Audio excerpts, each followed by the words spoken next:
The Broncos face the winless Lions in Detroit on Sunday night. Should be a shootout. Despite the unbeaten start, Peyton Manning has the worst total QBR among the 9 QBs, currently 2-0. And he has the 4th worst QBR in the NFL this season. But the good news is he's Peyton Manning. And for the Broncos, Manning is 3-0 career against the Lions, all while playing for the Colts. Coach. Yes. Pick it.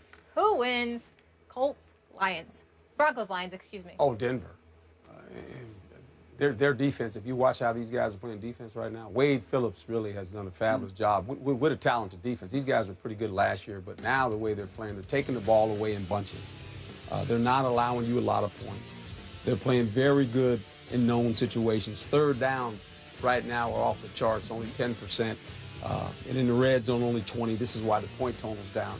As we watch this offense struggle with the Denver Broncos, although I saw something last game that was kind of unique. What?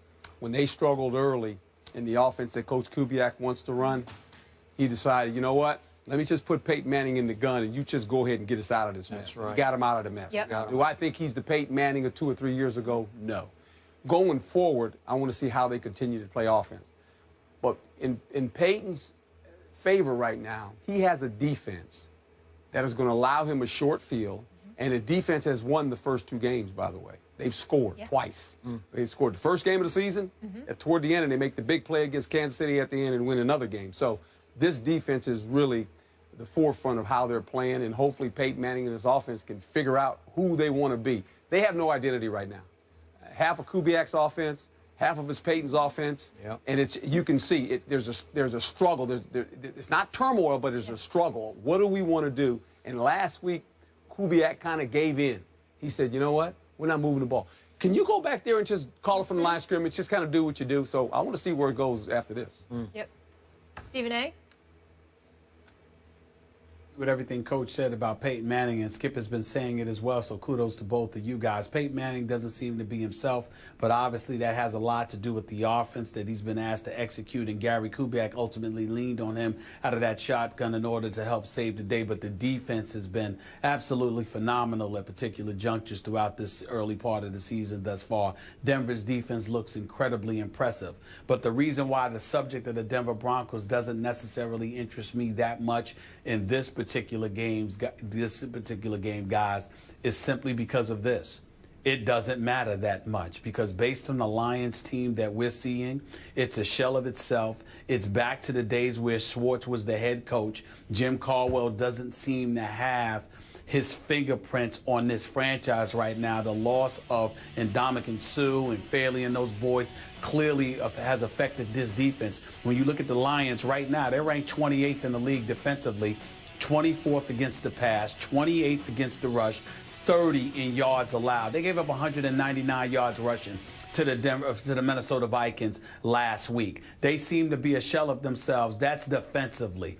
Offensively, guys, do you realize that Antonio Brown for the Pittsburgh Steelers has more catches and more yards than Megatron, Calvin Johnson, and Golden Tate combined in the first 2 games?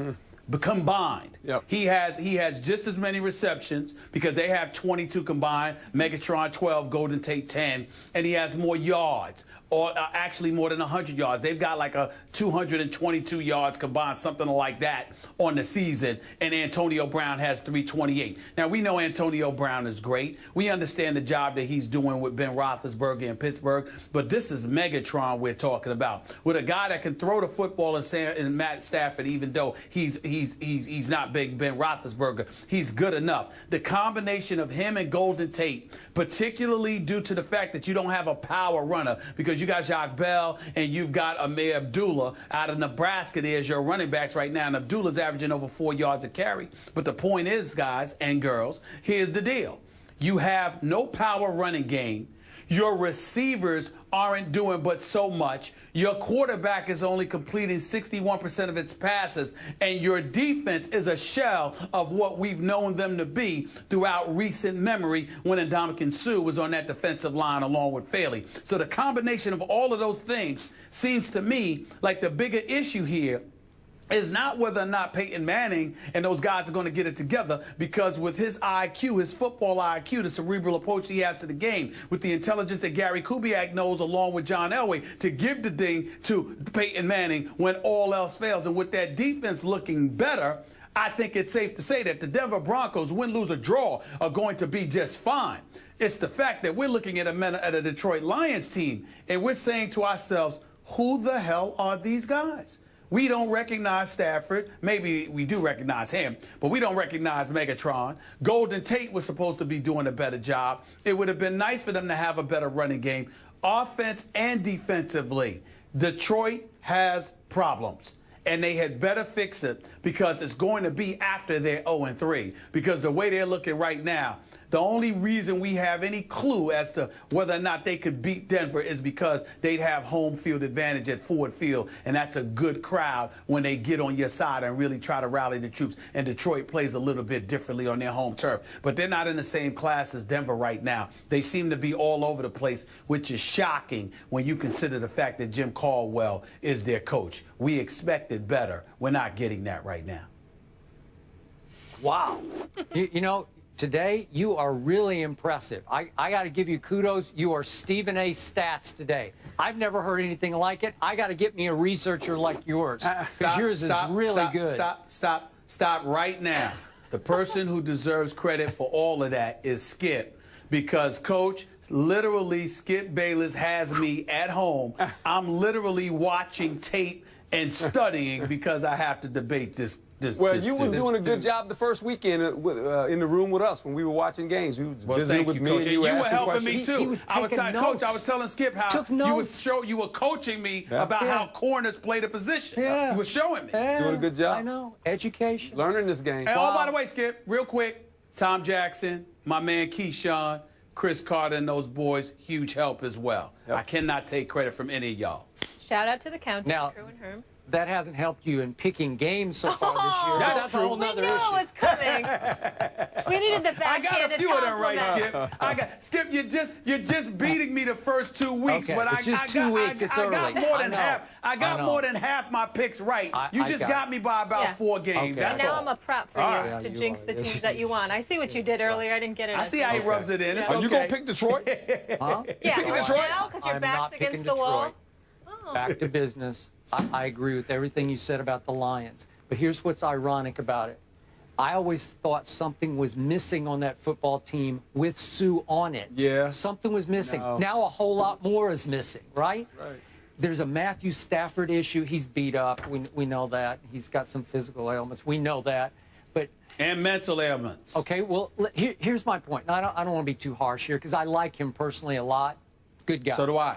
Okay, but he's like a more talented Kirk Cousins, in that sometimes when you least expect it, he'll start throwing it to the other team like crazy. Yeah. He will, and he'll miss throws. He comes and goes. When he's on, he could be big time on. But right now, he's not. His team's not on. All the things you guys said. So I like Peyton and his team, and I'm glad you brought it up. The wind changed directions up there in the Rocky Mountains last week, even though it was going on in Kansas City. But there was a big wind change from north to south, because I think Gary Kubiak finally realized I still have to let him do what he does, even at 39. Yep. I have to. It's our only chance, because we have a hellacious defense. It could be the best defense in football right now. Yeah, it's hard to score on this team. It's hard to do much against them. They're all over the field. They're athletic. They play fast. They play physical Reminds me of the Orange Crush. It is kind of Orange Crushy. It is. That's, we're going way back into our day, but they're orange crushing people. You're right. So look, Peyton Manning's QBR, and I know I love the stat, but it's all the way down to 41, scale of 0 to 100. That ranks 20. You pointed out in reverse, but it's 29th out of 32. Now here's the great irony of that. The 3 below him are all former #1 overall picks. Andrew Luck, Alex Smith, Sam Bradford. They all went #1, and they're below him in QBR. This will probably change.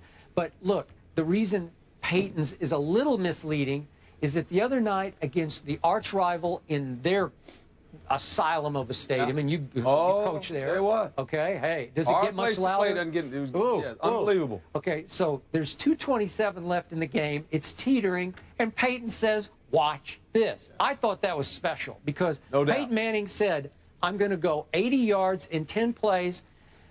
I'm going to hit my little guy, Emmanuel Sanders, our friend of our show, for 19 yards for the winning touchdown." Yeah. That's vintage Peyton, right?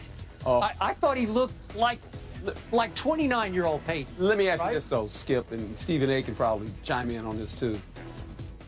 When he got the ball in the last possession, there was no doubt in my mind. I go, he's going to do this. You did? Okay. He's just going to do it. He's just going to. Okay. They're giving him too many chances not to do it. All right. He's going to find a way to do it, and he did it. Well, then he's fine. He's just fine, and they're going to be just fine, and they're going to win their division. I don't see any threat. We're all betting Yeah, I on picked number it too. 18 here. Going Denver, clean sweep, and imagine Totally they start agree. running the ball well. Herm, I know you got to run. Thank you so much. Thank you. Appreciate Thank you. Good seeing you, Stephen A. All right, Coach. All right. See you Brandon Sunday. Marshall calls Odell Beckham the most entertaining player in the NFL right now. I like this background music. The guys will tell you if they agree. That's next after the break.